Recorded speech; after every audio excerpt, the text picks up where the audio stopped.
Okay, go! What game's that from? Leave it in the comments. But anyways, it's finally time for my review of Ghost of Yotei on PS5. So let's just jump right into it and talk a little bit about the game.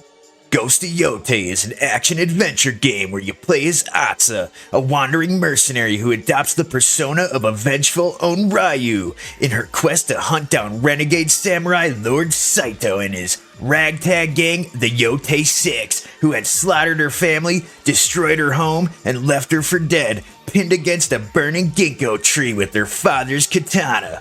16 years after her family's death, Atsa's quest across Izo brings her to unexplored lands in search of the gang of outlaws, but she finds much more than vengeance. Throughout her journey, Atsa will discover unlikely allies and greater bonds than even she could have imagined. So yeah, that's pretty much the premise of the game right there. And Ghost of Yotei was developed by Sucker Punch Studios and published by Sony Interactive Entertainment. And it's a standalone sequel to the 2020 game Ghost of Tsushima and takes place 329 years after the events of Tsushima. And you know, Sucker Punch Productions is the studio that made the Sly Cooper games and the Infamous games for PlayStation before starting work on Ghost of Tsushima. So they've definitely proven that they know how to make good, fun games. And of course, Sony Interactive Entertainment is publishing the game, so that obviously means it's a PlayStation exclusive for now. And I'm glad Sony continues to put out console exclusives, you know, as it gives you a reason to buy the PlayStation. And Ghost of Yotei runs on Sucker Punch Productions' proprietary game engine, an in-house technology that's an evolution of the one used for Ghost of Tsushima. And this game engine is not based on third-party engines like Unreal or Decima, allowing Sucker Punch full control for performance on PlayStation 5. And you know I'm always happy to see game companies using their own in-house game engines. And you know what? This engine looks amazing and it feels buttery smooth. But I will tell you, man, I was not a fan of the story in this game at all. But before I really dive into the story, I had to talk about the main protagonist, Atsa, first. Alright, I gotta go into a side tangent here, boys, so strap in. So I noticed over the past few years that these game companies, particularly Sony, continue to make their female characters the most plain Jane looking women you'd ever see. You know, it's like, if you were rating someone on a scale of 1 to 10, they make an exact 5 out of 10 face. Maybe even a 4 out of a 10. And they make the bodies look like teenage boys every time. It just doesn't make any sense. But obviously they're doing it on purpose, but in this game it really got to me. Because from the very beginning of the game, I noticed that my brain was spending about 30% of its capacity, constantly trying to decide, man, is Atsa cute or not? And the overall answer is no. It's definitely a hard no.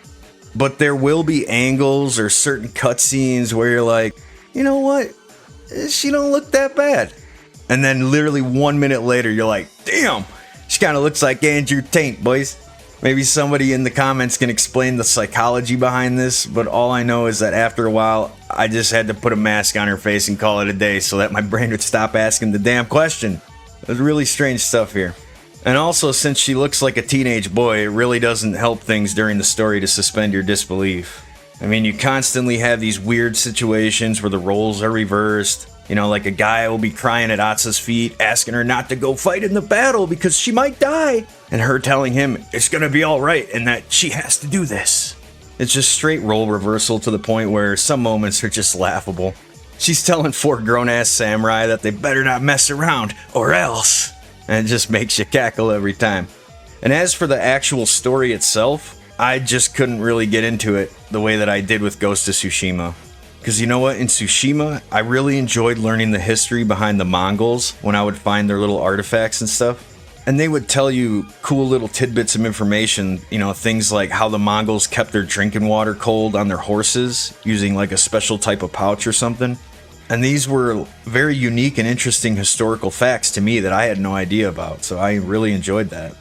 But in Ghost of Yotei, you still find artifacts with historical facts, but I wasn't as invested in the time period and things going on around me enough to care. Because in Tsushima, it was cool to learn about Genghis Khan's immediate family, and even fight Khotan Khan, or Kutan Khan, a fictional family member of his in the game. And in Yotei, you're just hunting down some guy named Lord Saito and his gang of outlaws for revenge. And you know what? I'm honestly not sure if Lord Saito is based on any real historical characters, but he's just a generic villain, nothing special. So then all you have is a basic revenge story where you play as a girl who looks like a teenage Andrew Tate. Not really my cup of tea story-wise, but I mean, it's enough for some people. And as much as this stuff bothered me personally, it's definitely not the worst story in the world. The story would even be more engaging if I didn't have to play as a little girl, but my suspension of disbelief just couldn't be sustained here. So let's move on to the good aspects of the gameplay.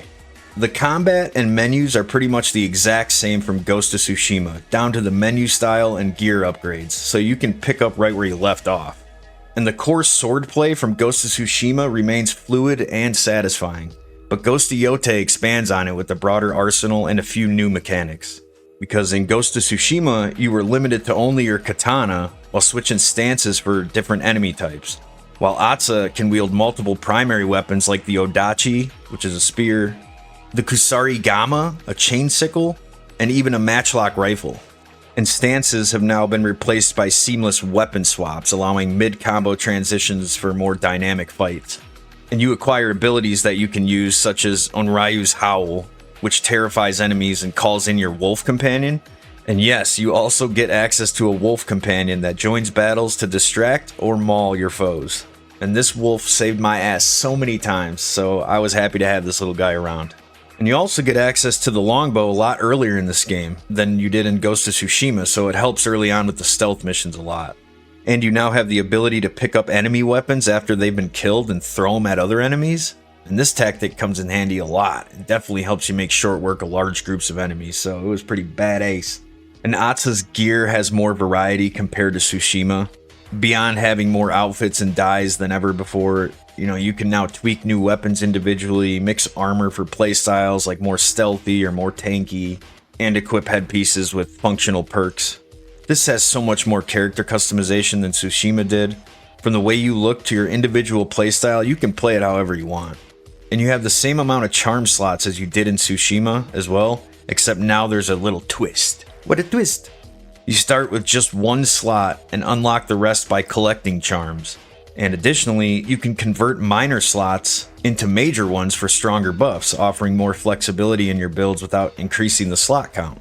And you know what? I thought it was a good idea to tie a progression system to the charm slots. It makes you explore more because you want to find more charms, even if you don't plan on wearing them, to level up your slots. So it was a nice little addition here for me. And in Ghost of Yotei, the world feels bigger and less marked than it did in Tsushima. The guiding wind doesn't hold your hand as much as it did in Tsushima, allowing and encouraging the player to find their own way through the world, which was a welcome change. And unlike Tsushima, where you had 3 acts and were free to roam those areas until you unlock the others, Yotei actually lets you go after the villains whatever order you see fit. And this allows for a very non-linear playthrough, and it adds to the replayability of the game, so I really like that aspect of it.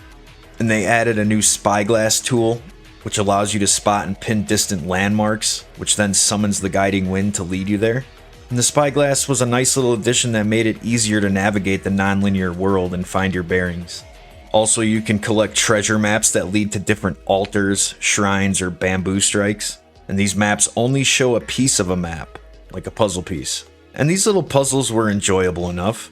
And while traveling the world, you can now set up camp to rest, cook food, play music, or even converse with traders. Ghost of Yotei added little mini games like building a fire and cooking food. And they make you use the touchpad on the PlayStation controller to start a fire, or rock the controller back and forth to cook your food over the open fire. And these additions were, novel at first, but they can get repetitive fairly quickly. So I didn't care after a couple hours in. And instead of having a flute, you now play a shamisen, which is a 3-stringed instrument like a banjo or guitar, I would say. And you can play your music at camp or even use it to summon your wolf companion at times.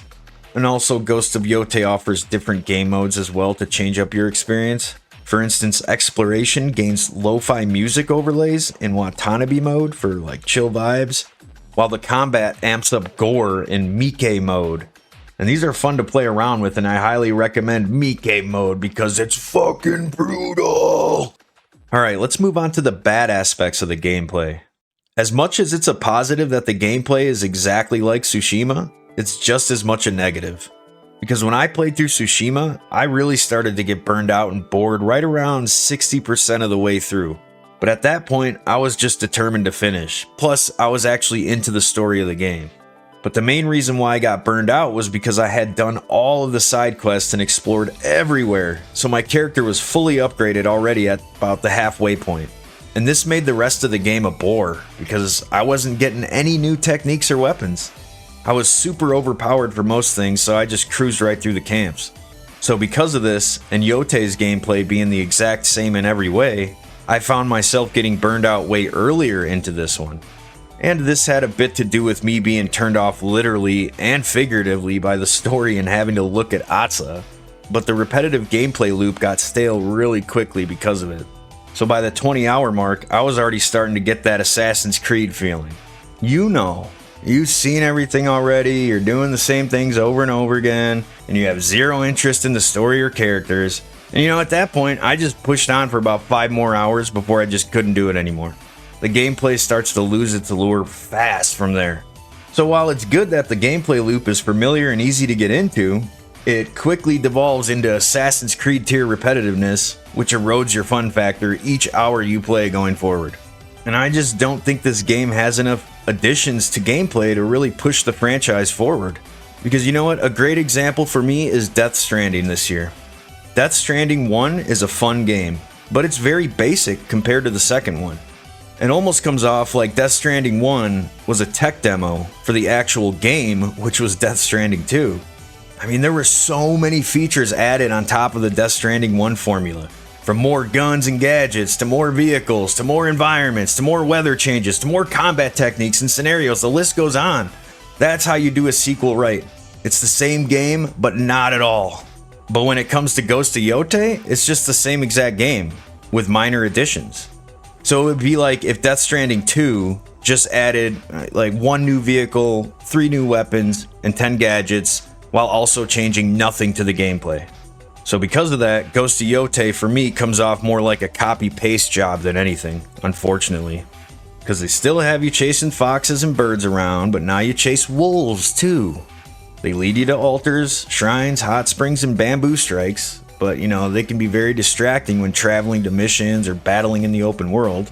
And not to mention, since you were doing the exact same thing in Tsushima, it gets old quickly and you get sick of following these guys around after a while. Just leave me alone.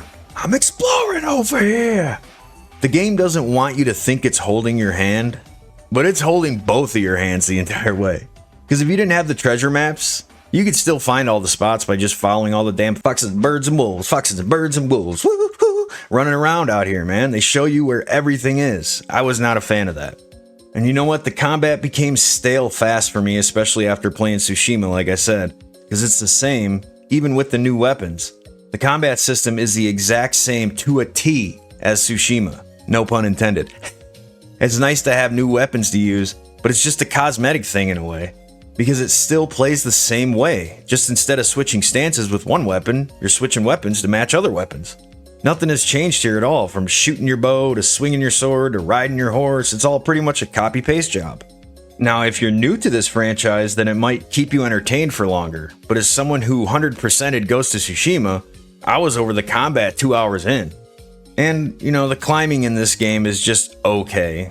Because it's a mashup between like Uncharted and Assassin's Creed. The ledges and grapple spots that you can climb up are visibly marked in white. At least it's not yellow.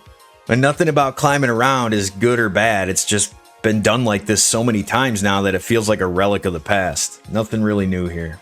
And you know, I didn't particularly enjoy doing the touchpad mini games here, like starting a fire, painting a picture, or cooking food.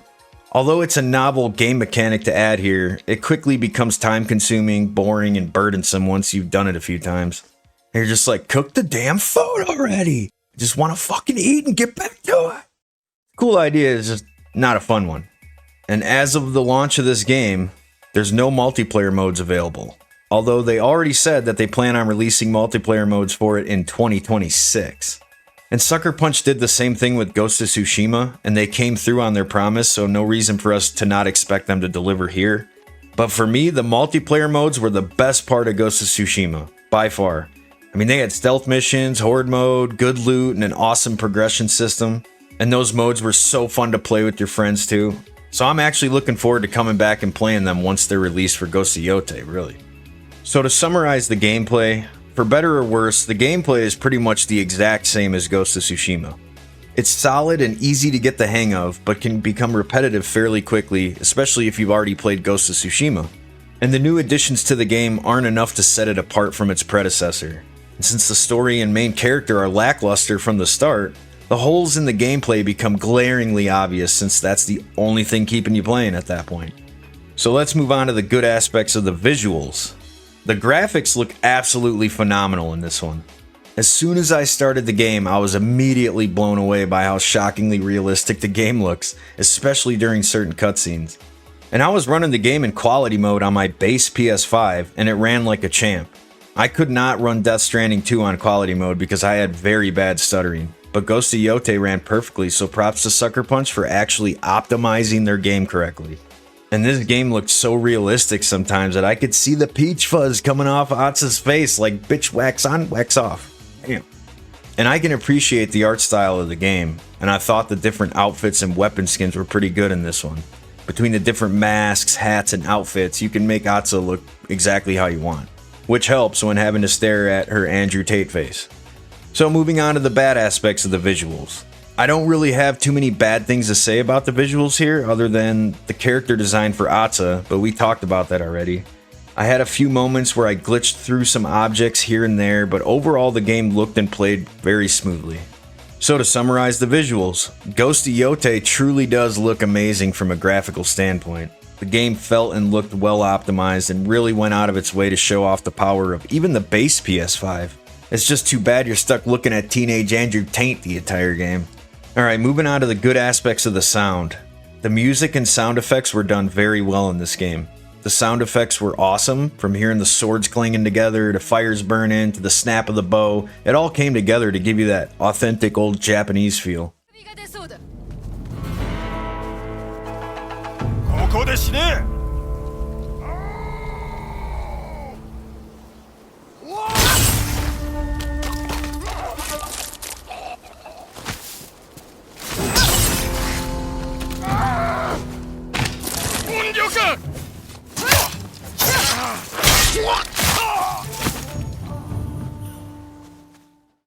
And I can't speak for the English version of this game, but I played the game in Japanese with subtitles, which me personally, that's the only way to play it, and the voice actors were very good.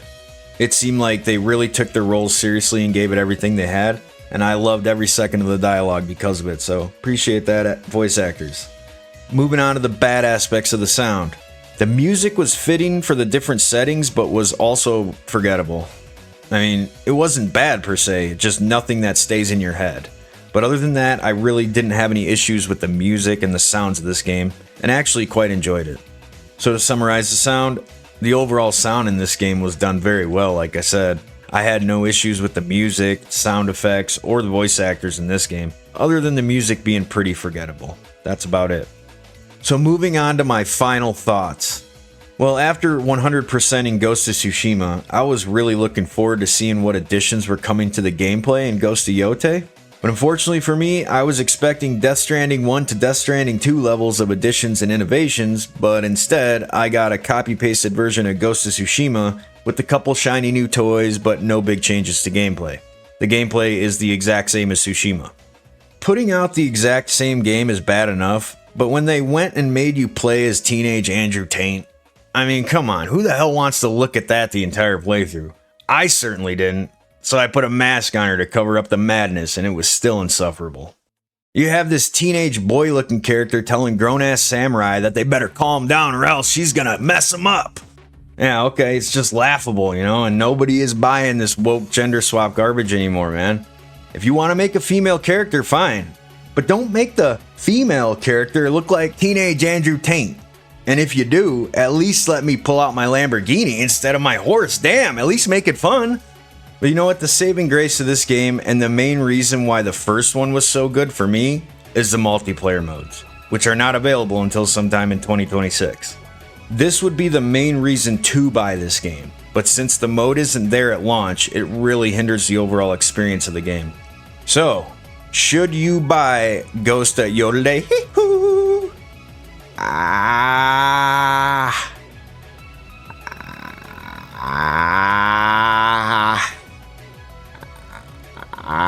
No!